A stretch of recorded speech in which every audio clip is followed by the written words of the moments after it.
Division par le nombre de clubs qui existent. Il n'y a pas d'autre source pour encourager le champion. Là où le président de l'ASO a raison, c'est qu'il y a une prime pour la Coupe d'Algérie, voilà, et que l'État donne une prime aux lauréats de la Coupe d'Algérie. Je pense qu'il y a un effort à faire pour aussi donner aux champions. D'autant que le champion d'Algérie joue 30 matchs pour être champion, tandis que dans la Coupe d'Algérie, faire une très grande régularité. Voilà, absolument. Et tandis que pour la Coupe d'Algérie, on joue 6 matchs entre le 32e. C'est un dossier qui est pris en main ou... je ne sais pas, c'est pas un dossier qui est du ressort de la fédération. Oui. C'est pas un dossier qui est du ressort. Nous avons sensibilisé les structures concernées à plusieurs reprises depuis chaque année. Nous écrivons pour dire que les lauréats, pas que ça, si vous vous souvenez, durant mon premier mandat, on donnait un chèque à tous les champions d'Algérie, y compris dans les divisions régionales. Eh ben, aujourd'hui, malheureusement. J'espère que l'État fera un effort pour que, pas seulement pour le football, il faut que ça se fasse aussi pour le reste. Quand on parle de, on est dans une mission football. Quand on parle de football, c'est le sport. Et quand on parle de performance, c'est le sport en général. Vous vous souvenez de beaucoup de médailles qu'on a reçues depuis les Jeux méditerranéens jusqu'à aujourd'hui? C'est quoi le nombre de médailles qu'on a reçues? Quant au judo, qui était le fleuron de l'Algérie, on a 0 demi-finale, 0 finale et donc 0 médaille. Alors, c'est un tout. Non, je veux pas aller dans un débat, mais c'est un tout. C'est une politique du sport en général et celle du football en particulier sont intimement liées à des règles et des procédures qui doivent être mises en place. D'accord. Il reste 10 minutes dans l'émission. Bien évidemment, on va parler de l'équipe nationale. Premier match officiel du nouvel entraîneur, Ali Lozic. Alors, moi, je vous pose la question, elle est toute simple. En voyant ce premier match, premièrement, quel sentiment est-ce que vous avez eu, Monsieur le Président, sur la production des Verts? D'abord, je crois que, et c'est de l'avis général, que je suis conforté dans le choix que nous avons fait sur la personne du coach. On peut dire aujourd'hui qu'on a un coach de grande qualité, hein, quelqu'un qui connaît le football, qui sait ce que c'est une équipe, et en plus équipe nationale, puisque vous vous souvenez qu'il avait dirigé la Coupe d'Ivoire sur 24 matchs, il en a perdu un seul, c'est contre l'Algérie, d'ailleurs ça lui reste en travers de la gorge. Nous avons vu une équipe plus volontaire, qui a recommencé à trouver ses esprits d'antan. Nous avons vu une organisation sur le terrain, un 4-3-3 inhabituel, avec des lignes claires, avec du jeu à une touche de balle complètement différente de ce que nous connaissions, et aussi aujourd'hui on a un coach qui dit à tout le monde et qui pratique sur le terrain que personne n'a sa place, on prend celui qui est le meilleur. L'histoire, quand moi j'entends parler de cadre de l'équipe nationale, c'est pas une administration, l'équipe nationale. L'équipe nationale, c'est des joueurs à titre individuel qui sont là et qui jouent en fonction de leur valeur individuelle intrinsèque du moment. Et c'est comme ça qu'on se constitue les équipes. Je suis content que le coach maintenant ait remis de l'ordre dans ce domaine-là. Et là même, et c'est une des orientations que je lui avais données à l'époque, c'est aussi de mettre le paquet pour essayer d'encourager le joueur local. Et il a commencé à le faire. J'y arriverai avec les joueurs. On parlera un petit peu des joueurs. Sa présence à Tizi Ouzou et sa présence demain à Bolorine pour voir Cab Usma et d'aller voir d'autres stades et d'autres équipes, ça se situe dans la ligne de développement du joueur local que nous avons mis en place dans le cadre du programme que nous avons arrêté et conclu.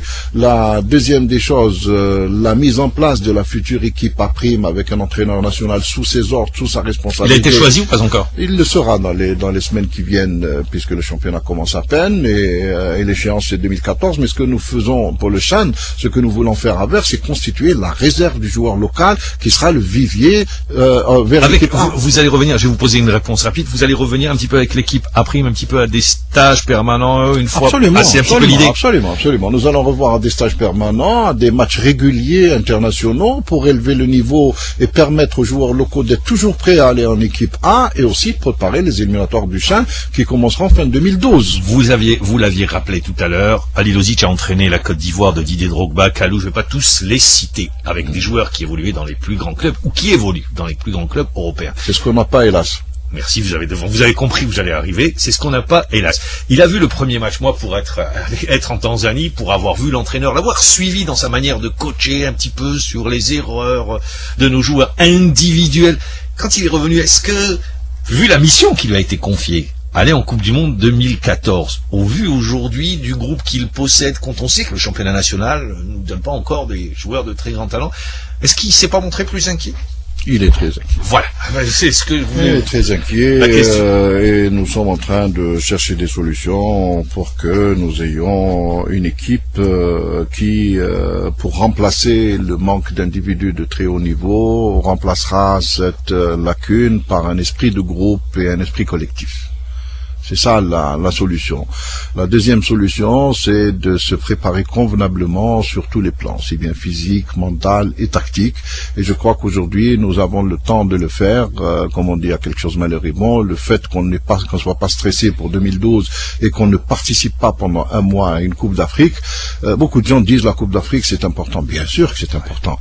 Mais attention, n'oubliez pas que la Coupe d'Afrique a des aspects positifs et des aspects négatifs. L'aspect négatif, si vous vous souvenez, vous qui suivez toutes les Coupes d'Afrique depuis longtemps comme moi, les joueurs, quand ils reviennent dans leur club, ils jouent plus. Ah, ils perdent leur place. Et c'est ce qui s'est passé l'année dernière. Nous en souffrons aujourd'hui. 2012, nous allons voir nos joueurs rester dans leur club et jouer, donc être au mieux de leur forme et avoir un volume de jeu et un temps de jeu beaucoup plus important qui nous permettrait de revenir sur nos matchs de qualif pour 2013 et 2014, puisque tout commence à cette époque, dans des meilleures conditions. À cela, il faut conjuguer l'organisation technique qui est mise en place et qui est complètement différente. À cela, il faut ajouter la compétence, il faut le dire, et à cela, à titre d'exemple. C'est la première fois qu'en Algérie, un entraîneur me demande de jouer une double date FIFA. J'allais arriver, la double date FIFA. La double date FIFA, c'est la première fois que nous allons jouer à une date FIFA 2 matchs amicaux. Nous allons jouer à Alger le 12 novembre contre la Tunisie et toujours à Alger le 15 novembre contre le Cameroun. Ah, c'est pas en France? Non, c'est pas en Ça, France. C'est une bonne voie. Donc, nous ne jouerons plus en France. Nous jouerons toujours en Algérie. D'accord, donc c'est, vous venez de le dire, on jouera sauf toujours. Sauf exception. Ouais. Mais il faudrait que les gestionnaires des stades où nous jouerons puissent nous donner des pelouses dignes de nos équipes. Vous avez parlé de la Coupe d'Afrique des Nations, du fait que les joueurs, et c'est vrai, vous avez raison de le dire, beaucoup perdent leur place, mais également, est-ce que vous pensez pas que nos joueurs ont je vais pas dire de mauvais managers, ou peut-être des managers qui n'arrivent pas à les placer?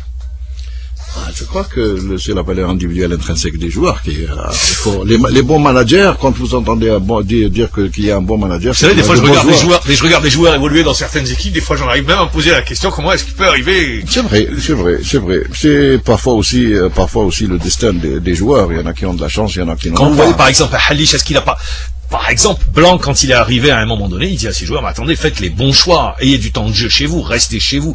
Halish qui part en Angleterre, qui ne joue pas, est-ce que c'est intéressant? Pas du tout. Ça, il y a des gens qui choisissent l'argent à la place de la performance sportive. C'est arrivé à beaucoup de joueurs de notre équipe nationale. Hélas, quand Halish, il a fallu attendre cette semaine, juste avant le stage qu'il aller à Swansea. Il n'ira pas à Swansea tout de suite parce que son club a déposé en retard le certificat de transfert. Donc ça va le pénaliser. Il a introduit dans ce qu'on appelle le TMS, le Transfer Machine System de la FIFA pour les transferts internationaux en retard sa demande. J'ai dû intervenir personnellement à la FIFA hier et on a essuyé un refus. D'ailleurs, il y a un joueur vous le savez, de Nice qui est dans les mêmes conditions. On a même des joueurs en Algérie qui sont dans les mêmes conditions. 2 joueurs du CSC, des étrangers qui sont venus. Le CSC, les dirigeants du CSC ont oublié de rentrer dans leur ordinateur, dans leur club, la demande de transfert international.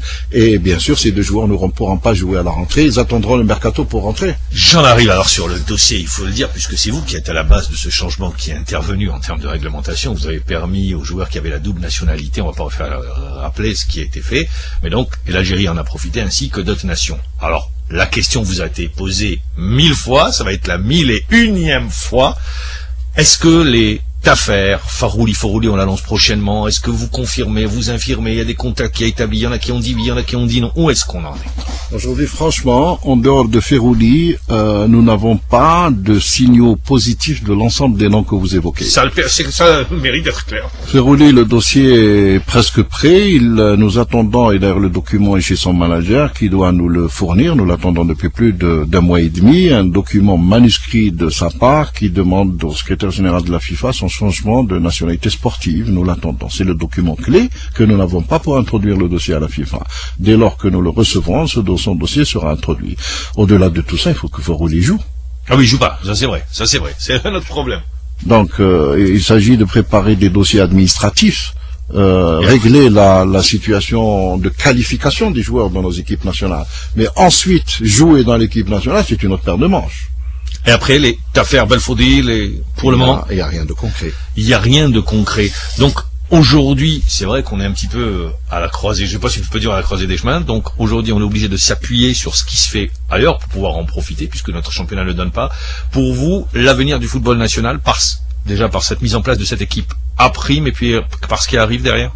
Je pense qu'il faut faire un mix. Il faut faire un mix. Il faut continuer à prendre les meilleurs joueurs qui évoluent dans les championnats étrangers pour renforcer nos équipes nationales. Seulement l'équipe A, il faut oublier même les Olympiques, il faut oublier les jeunes, parce que les clubs ont le droit de ne pas nous les donner. Exemple, pour le regroupement de novembre, nous jouons le tournoi au Maroc du 1er au 12.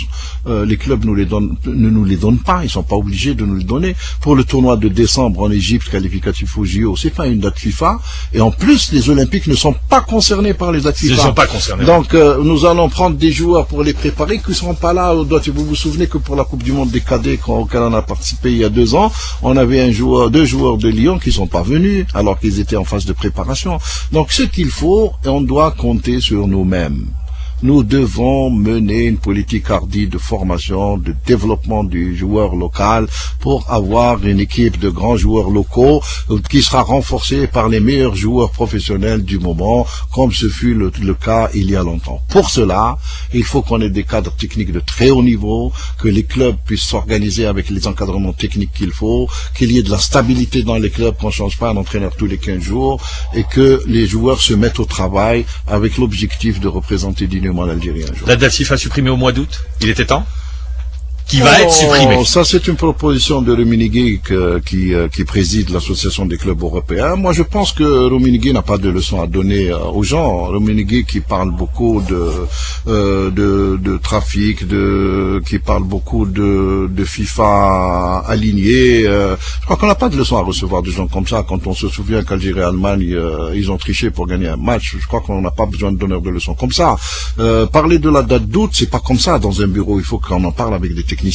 À la limite, je crois qu'on en a parlé, vous et moi. C'est le rapport FIFA aujourd'hui avec les grands clubs. Les clubs européens, c'est pas le monde. Il y a 208 pays qui composent la FIFA. C'est pas un président de club d'une des fédérations membres qui fera la loi. Je vous remercie, Monsieur le Président, d'avoir répondu à notre invitation. Eh bien, la saison, elle débute aujourd'hui avec la Ligue 2 et bien évidemment demain avec le coup d'envoi du championnat de Ligue 1. Je souhaite que l'ensemble des acteurs concernés par ces championnats fassent de la lutte contre la violence un point cardinal et que nos stades soient pleins de convivialité, d'amitié, de sportivité. Ça sera le mot de la fin. Merci d'avoir été avec nous. Je vous souhaite une bonne journée à l'écoute de nos programmes. Au revoir.